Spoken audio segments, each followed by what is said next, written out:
Hey, if you enjoy the stories I share here, please consider subscribing. Your support is what fuels me to keep creating. It means more than you know. Thank you. Now, let's get into today's story.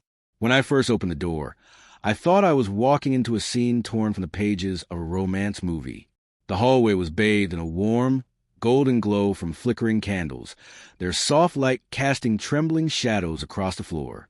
Scattered rose petals, deep red, fresh and expensive, led in a delicate trail toward the dining room. From somewhere in the apartment, gentle music played, a slow instrumental that felt like a heartbeat. The air was thick with the scent of vanilla and something floral, lilies, maybe. For a moment I smiled. After the exhausting day I'd had at work, this was the kind of surprise I used to dream about. But then I saw it, an envelope. It sat neatly in the center of the dining table, beside a crystal champagne flute and a carefully folded napkin. A single, perfect rose lay on top. Beneath it was a small card in Parker's handwriting. For when you're done smiling. My heart stuttered.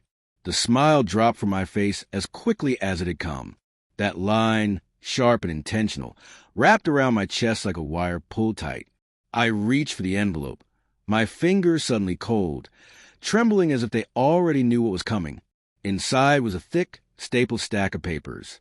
For a second, I thought maybe it was a letter, maybe a love note or something sentimental.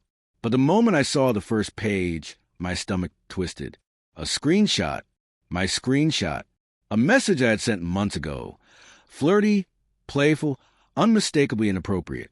Not to Parker. My knees weakened, and I sank into the nearest chair like the weight of my own sins had finally caught up to me. I flipped through the pages with trembling hands. It was all there. Every message I had convinced myself was harmless. Every emoji-laced conversation. Every photo that should have never left my camera roll. He had printed them, highlighted them, organized them into a chronology I could no longer pretend didn't exist. I couldn't breathe. The irony, the affair, if it even deserved that word, had ended 2 months ago.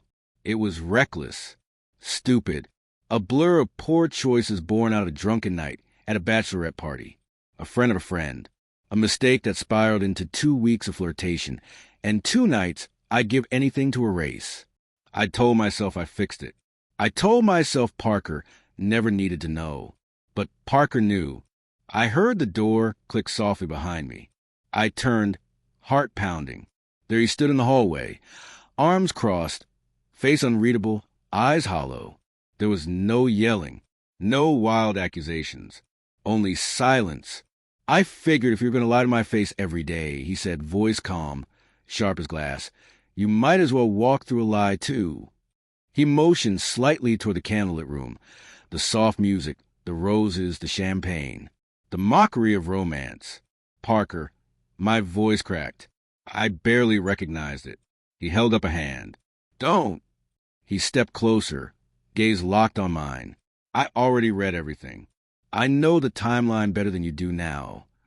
I looked down at the pages again, as if I could change the words by staring hard enough, as if I could rewrite history. But each line screamed back at me, condemning. He reached for the champagne glass, swirled it once, then set it down untouched. I was going to propose this month, he said quietly. Had the ring in my drawer for 3 weeks. My heart broke clean in two. I ended it. I whispered. It meant nothing. It was stupid. Just texting and sex, he cut in, his tone flat, unforgiving. You slept with him. Twice. I froze. You read everything? Everything. There was no anger in his voice. Only exhaustion. And you lied, he continued. For months. You looked me in the eye, kissed me goodnight, told me you loved me, while you were someone else entirely behind my back. Shame burned through me.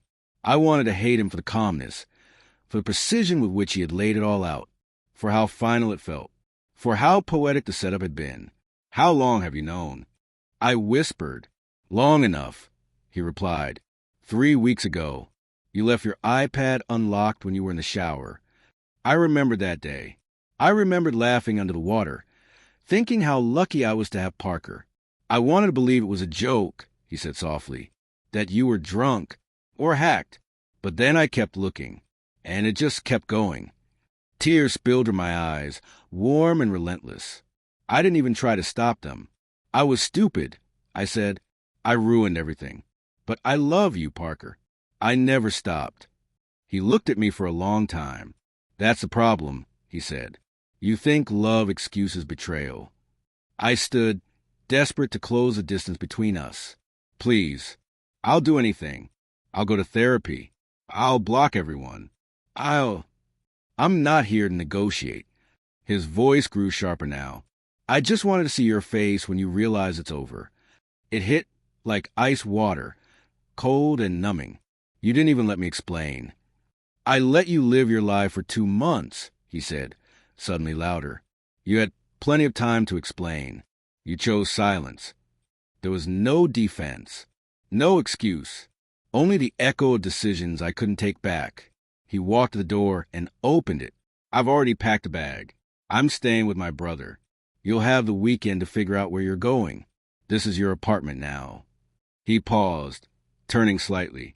Congratulations. That was Parker, always rational. Even in heartbreak, composed to the end. I followed him to the door, words caught in my throat. I didn't want to lose you. Then you shouldn't have gambled with me, he said. And then he was gone. I sank to the floor, surrounded by flickering candles and fading roses, holding a stack of printed confessions that told a story I couldn't rewrite, a version of myself I didn't recognize anymore. The silence that followed wasn't peaceful. It was suffocating. The next few days blurred together. I stayed in the apartment, barely eating, barely moving, staring at my phone, praying for a message, some kind of opening, anything. But Parker never reached out. Not once. No texts, no calls, nothing. I wrote him a letter I never sent. I drove to his brother's place once and sat in my car for an hour. He never came out. Eventually, I stopped trying. Then, a week later, I got a package. No return address. Just a small white box. Inside was the ring, the one he said he had. Simple, beautiful, timeless, and a single note. You were worth forever. You just didn't think I was. That was the last I ever heard from Parker. Since then, I've told myself the truth over and over, that it wasn't worth it. That the rush, the attention, the messages, the 2 stupid nights, none of it was worth what I lost. But the truth can't rewind time. Now, whenever I see Candlelight, I remember that night, not because of the romance, but because of the cruel poetry of it all. The way Parker gave me one final stage to see myself clearly. And I did. The kind of person I'd become. The kind of person who didn't deserve him.